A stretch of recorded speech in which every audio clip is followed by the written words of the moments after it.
Hello and welcome to Fifth Co Presents the Playground series Outside In and Inside Out. Before we begin, we'd like to acknowledge the land that we are on.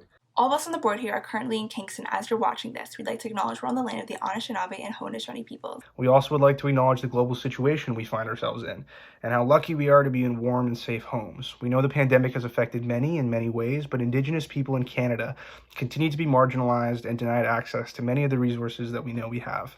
Because of this, we have included links on our website to Indigenous resources, including Inspire and True North Aid. Even though some of our collaborators are also in Kingston, work on this project has been done from Malaysia to New York City to places all around Ontario, and we all feel extremely grateful to be able to work, live, and play on these lands. You will also find links to other charities that our artists support through the gallery page on our website. We truly appreciate your support and donations. My name is Sam, and I am the Executive Director of Fifth Co this year. My name is Aislyn, and I am the producer of Fifth Co this year. My name is Lisa, and I'm the Artistic Director for Fifth Co this year, and what a year it's been. When we were first hired as board members last summer, we'd hoped that things would open up in the fall or the winter so we could put up another great piece of Canadian theatre like other Fifth Co productions before us. However, with live in-person theater pretty much at a standstill, we had to change gears and think about alternate ways we can perform, collaborate, and share art with each other. This is how our idea for the Playground series came to be. Fifth Co is all about Canadian theatre and Canadian arts. We chose 4 Canadian plays as a jumping off point. Kim's Convenience by Ince Choi, Between Breaths by Robert Chafe, Waiting for the Parade by John Murrell, and 7 Stories by Morris Painch. We chose these plays because we felt as though the themes presented were reflective of the times we're living in now. Isolation, loneliness, community, and resilience in the face of struggle.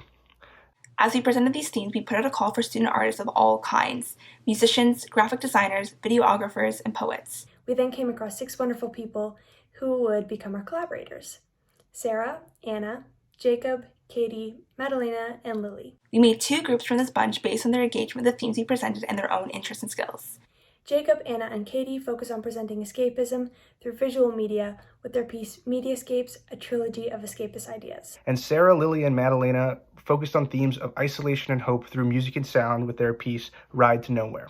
These groups worked fully remotely, meeting with us every week or so to present progress and discuss ideas. We are incredibly proud of our creators, and we want to thank them for being patient with us and willing to try something that was truly out of all of our comfort zones. We hope you enjoy.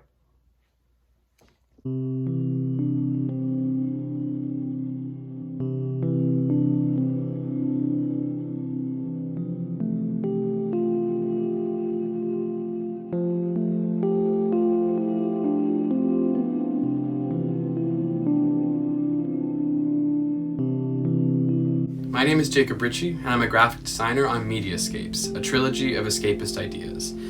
Though graphic design is not my typical form of theater, it's been a really exciting and fresh way to work on a Fifth Co project. I'm usually creatively motivated by the world around me, but more recently the headlines that I've been reading every day. I'm sure I'm not alone in this feeling, but I felt kind of like an outsider in the world the past year or so. Everything just doesn't look familiar anymore. But it could also just be that my perspective is changing, and that's kind of what's inspired this project for me.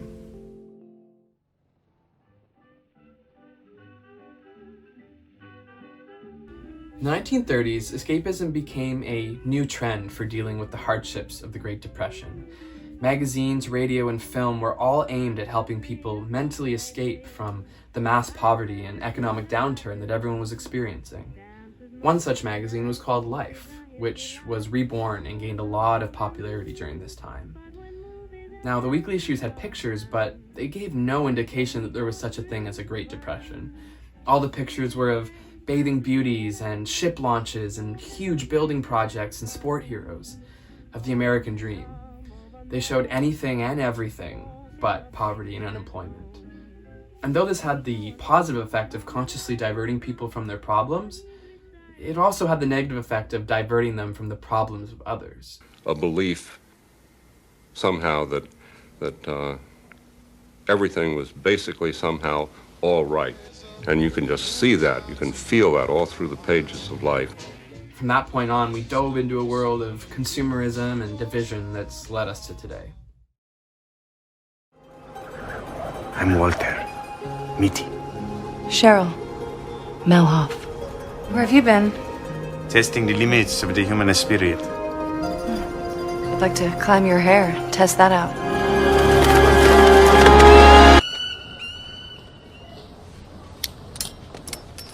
Now, that's not to say that any semblance of escapism is necessarily a negative thing. In fact, many philosophers believe that utopias and ideas of fulfillment, no matter how regressive or outlandish they may be, could hold possibility for social change. Because social justice can never be realized until we see things fundamentally different. Something that's considered mere daydreaming or escapism could actually hold the seed for a new, more humane social order. No city of today will serve as the guide for the city of tomorrow. Life Got Better is a series of 4 Life magazine covers that attempt to contrast our modern, very real version of the Great Depression with the escapist ideals of what life could have been, or of what life could still become. Enjoy.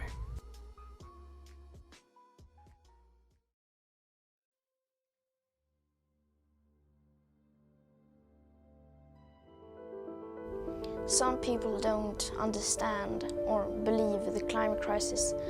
They don't understand that it's real. Right now at the all-time record heat for the month of June. A catastrophic Category 4 hurricane bearing down in the U.S. Canadians woke up on April 1st, no less, to a warning from federal scientists. This country is warming twice as fast as the rest of the world. We face a civilizational challenge right now, and the clock is ticking. If we don't radically transform our economy away from fossil fuels in the next decade, we are courting climate catastrophe. We are facing a national crisis. This is not just a forest burning, this is almost a cemetery because all you can see is dead. People are telling us this is the worst they've ever seen. The fires have burned more intensely, more ferociously. They seem to have a mind of their own. Today, millions of people took to the streets in over 150 countries around the world to protest the climate change situation in what might be the largest environmental protest in history. More global investors are shifting to a green economy, and this country, says the Prime Minister, must get ahead or will fall behind. Think and educate yourself. Look up things, be questioning, be skeptical. It's your duty to be skeptical. And recognize that we live in a great world, and what we're really looking to do is to keep it great and to make it even greater. I believe for our children and grandchildren and great-grandchildren, it really is worth doing something.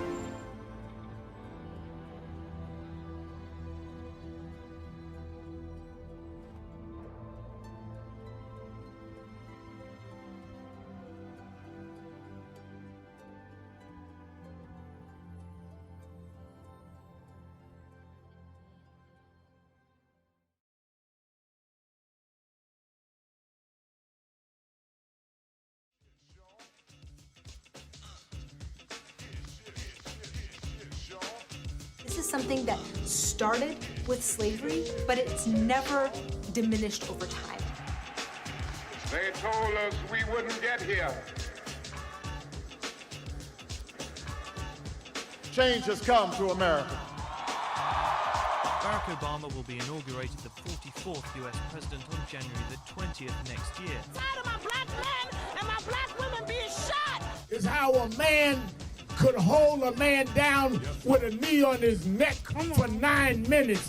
That's when the violence started. I think the racial wealth gap speaks to the fact that we still have a long way to go to achieve ideals of equality in this country. This country was founded on systemic discrimination. It has to be change in policies, practices, it has to be systems change. Rioting, the fury evident at every corner. Very bad thing that I saw. I saw it last night and I didn't like it. You're talking about a very low arrest and conviction rate for white people compared to black and indigenous. Canada has been really good at convincing itself and the world that the terrible things that come out of colonization somehow didn't happen here. Thank God that we're different than the United States. Systemic racism is something that touches every corner of our country, every corner of our institutions. A news investigation 2 years ago found nearly half of Canadians who died in encounters with police since the year 2000 were mentally distressed. Some still in prison today with weed charges, and where is the justice in that? Our own leaders can't call it out. Or our team, our MPs, are anything but racist people. How do we get society to function as a whole better? It was something that I didn't think was racist at the time, but now I recognize it was something racist to do, and I am deeply sorry. That's why Idle No More is so powerful, Wet'suwet'en Strong protests were so powerful, and these protests are so powerful because it's Black and Indigenous peoples and Canadians saying, you've got to stop this. There's 1,000 different ways that people can contribute, but silence is also violence. Hallelujah. Glory, hallelujah. Glory, hallelujah. Glory, hallelujah. His truth is marching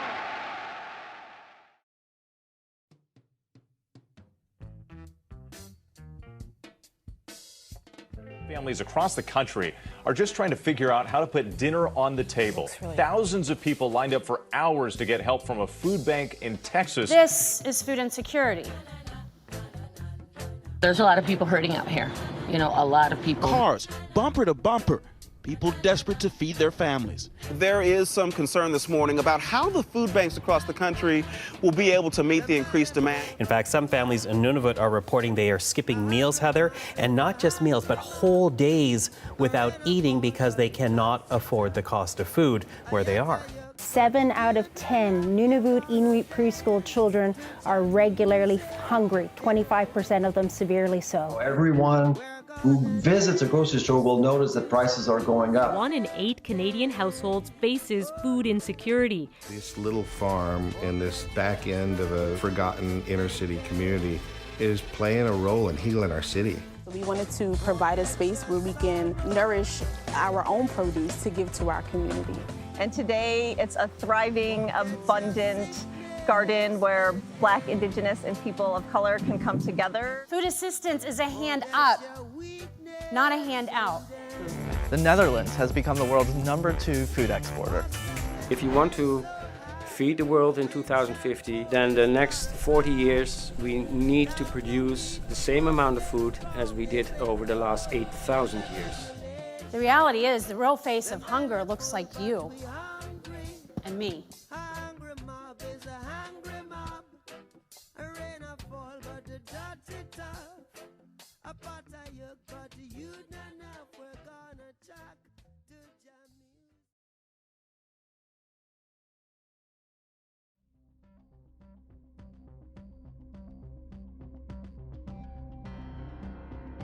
Well, it all starts last December when some people in Wuhan, China, come down with an unusual form of pneumonia.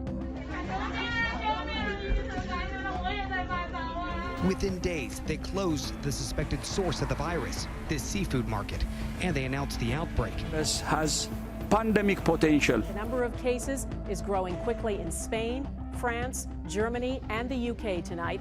This is just crazy. Around the world, people are afraid and on edge. The coronavirus is a pandemic. This is a really serious problem that we have to take seriously. Well, we pretty much shut it down coming in from China.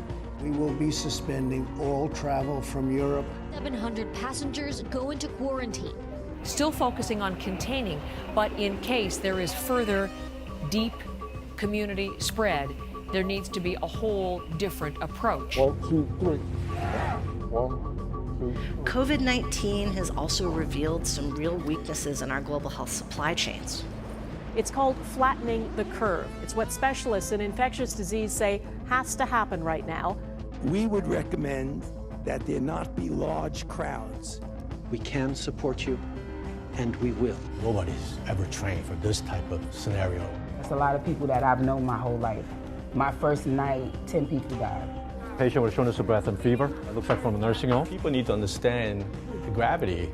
Well, this morning, Stats Canada says the economy posted its steepest decline on record in the second quarter as the pandemic forced the closure of non-essential businesses, slowing the economy to a crawl. They affected every single aspect of life. We need to be guided by equity here, because in this situation, like so many, equity is actually in our own self-interest. This is not the last major outbreak we're ever going to see.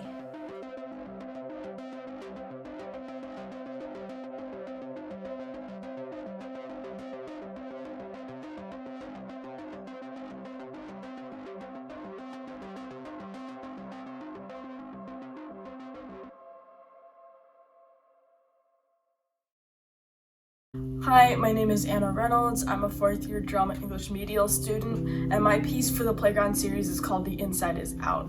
For this project, I wanted to explore animation, which I haven't really explored as much in the past. I wanted to try a new format. So my piece is about quarantine and how we feel that the outside world is often not real and sort of out of our reach right now. Life has been so abnormal for the past several months. Just how much I miss people. Like, I miss just literally walking out to campus and being around other students, seeing the atmosphere, seeing the vibes, you know, just in general, I feel like it kind of sucks right now. For me, I would say it's the loneliness and self-isolating, not being able to be with friends, not really being able to be with family during the school year, and you don't have the opportunity to make new friends or kind of go out and have fun with the ones that you do have. That's been a real struggle. It was very quiet, and that was really shocking. It really hit home, you know. Kind of sucked. But then when the pandemic hit, it felt like I woke up and I was reliving the same day over and over again. And I realized real quickly that it's super hard to function because I don't really have a lot of strong habits that keep me going. That was pretty hard, very hard. Hi, I am Sara Deras, and I am the composer for Ride to Nowhere. I have the pleasure today of introducing our song, The Stall. This piece really encapsulates the stall many of us experienced in our lives when the world as we knew it began to shift. As we were looking forward, it felt as though life was pulling us back and holding us in place. Traditionally, this period as students would be one of social gatherings, meeting new people, and embracing the next chapters of our lives. Our understanding of self was so effortlessly intertwined with our external relations that we often forget what it feels like to be all alone, to just be ourselves with our thoughts. This piece speaks to the emotions of that realization, and I am excited to be sharing it with you today. Open me up, see what's inside. It's been so fucking long since I've been the only thing on my mind. I forgot what it feels like. I forgot what it feels like. And when the pandemic hit, it felt like I woke up and I was reliving the same day over and over again. Nothing to do but be by myself. Who am I really when I'm not with anyone else? The only one by my side.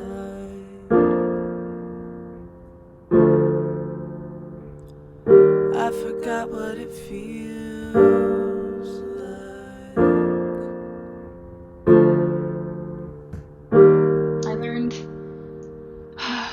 just how much I miss people. To be all alone, to be the only one here, the only one who hears when I'm talking to myself. To be all alone, nothing to do but think my thoughts, the thoughts you never knew. Just sitting around in a room alone really takes a toll. But I'm all alone, no more distractions, nothing to do but focus on myself. But who am I really? I guess I'll just have to wait and see.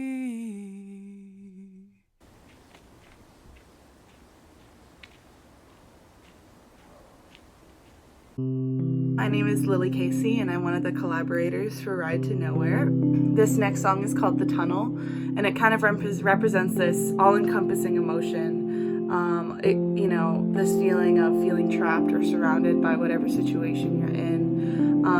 And with that feeling comes this sense of fear and discomfort in the present, but also the sense of optimism and hope for the future. So there's really a wide range of emotions that we were feeling in these times. And this song kind of speaks to that in-betweenness and not knowing which emotions to really listen to.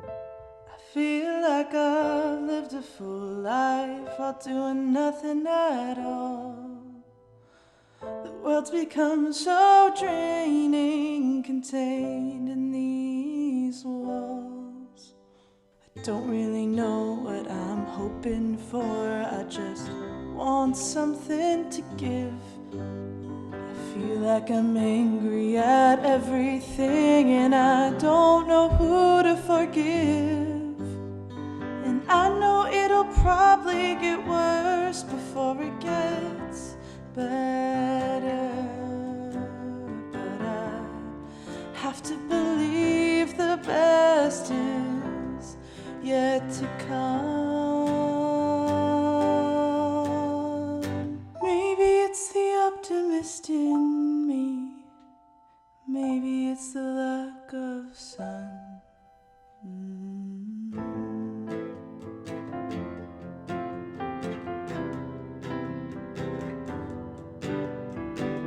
Sometimes I turn the news on to see everything burning. It's become so expected, though I'm concerned it's no longer concerning. They say this year has been a nightmare, but I fear for the worst. What if when the year is over we haven't gotten rid of this curse?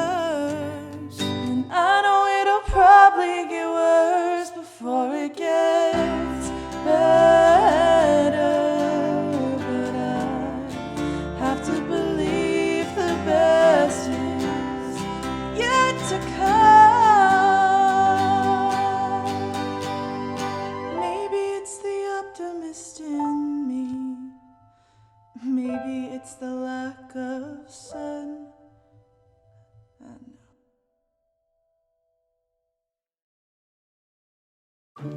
Hello everybody, I'm Madelena Byrnell. I'm the lyricist for Ride to Nowhere, and I'm here to introduce you to our song, The Light. So the meaning behind this song is that although the pandemic has been so terrible for so many people in so many ways, we wanted to take a second to just focus on the unique experience this pandemic has brought us, which is the opportunity to step back from our everyday busy lives and focus on who we are as people, which could be a scary thing at first as we talk about throughout our other songs, but it can also be an amazing thing and a time for growth. So this song, we hope, is a message of comfort or the light at the end of the tunnel, that although everything feels like it's falling apart right now, it will get better. And until then, we just have to try our best to enjoy this weird life we're living in now and try our best to just take a moment to be still. Thank you.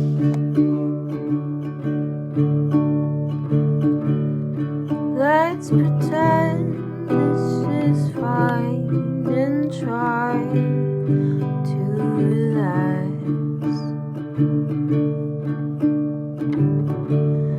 And maybe one day everything will be back on track. No sense feeling guilty for wasting your time. The whole world is paused, so step back from your assembly line. For now, just be still, take it all in. Nothing's the same, never will be again. For now, just be still. I've picked up my brain and pulled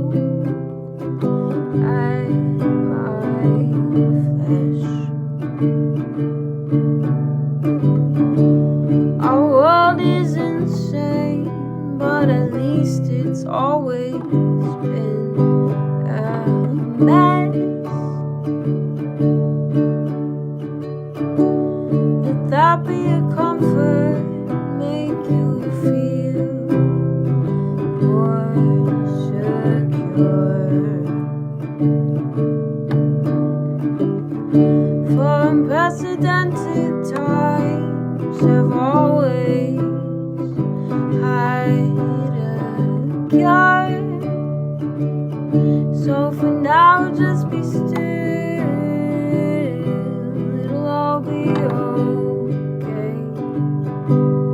I know it doesn't feel like it, but it will be someday. So for now, just be still.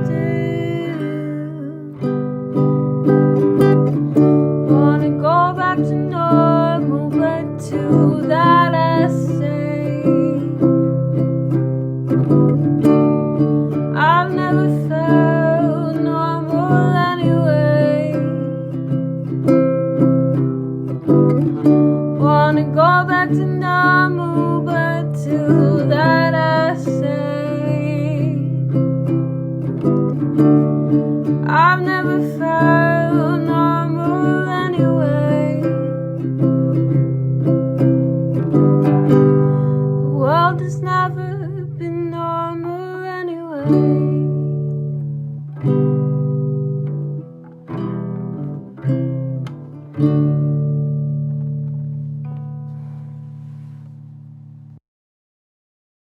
I really hope that we come out of this knowing what's really important to us, and I hope that once these events that people, including myself, have been missing start happening again, that we'll be able to appreciate them even more.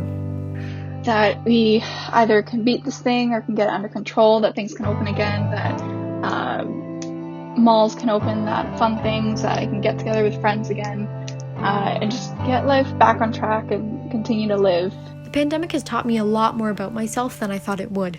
I've learned a lot more about my general personality, what's important to me, and honestly, I've learned that I need to start living less in the future and start living more in the present because, as we've all learned from all of this, the future may not turn out exactly the way you planned it. And I feel like some part of how our society works has to change. It just has to be different and be better. Like, I know we're better than this. And I think the pandemic really pointed out a lot of those flaws and a lot of those imperfections to how we behave and treat one another. So hopefully we have a kinder future and a more loving future. In the future, I would sort of hope for it to be different than it was before the pandemic as well. I hope that we learn something from it, that there's some sort of like change.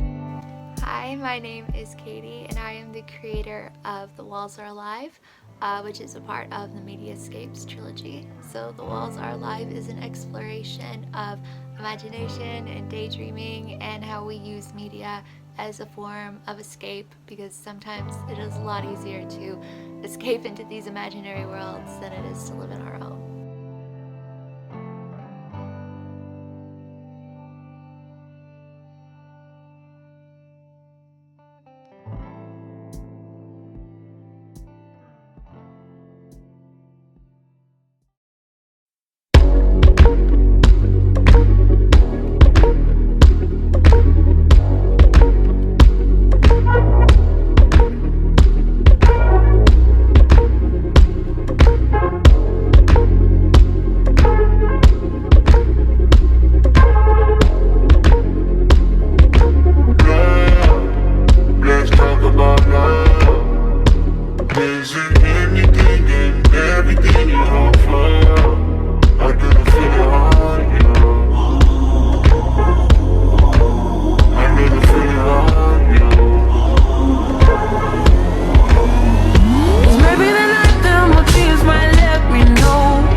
you.